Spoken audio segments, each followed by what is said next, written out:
Good morning.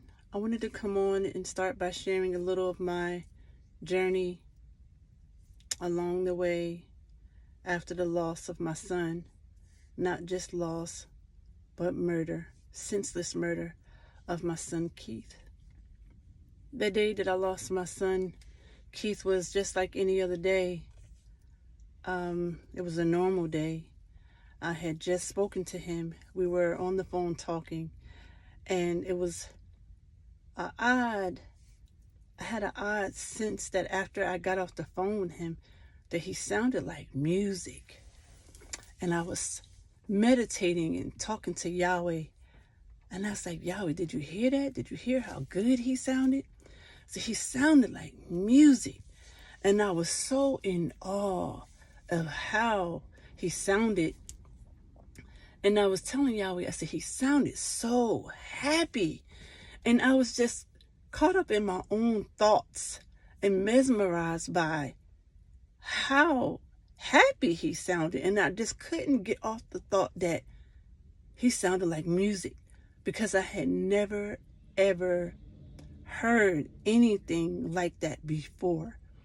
And I couldn't figure out what it all meant. Take that in for a moment.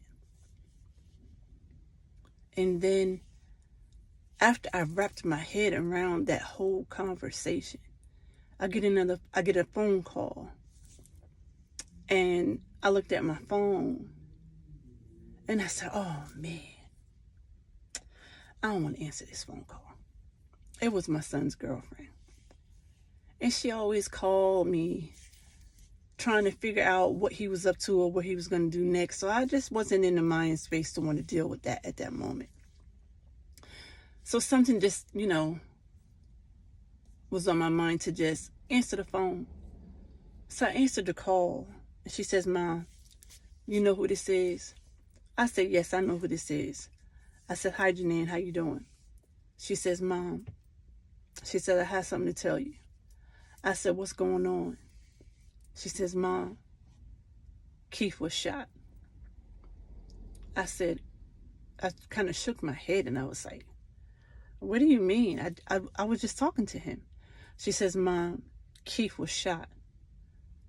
Keith was shot 5 times. And something in what she said was starting to penetrate.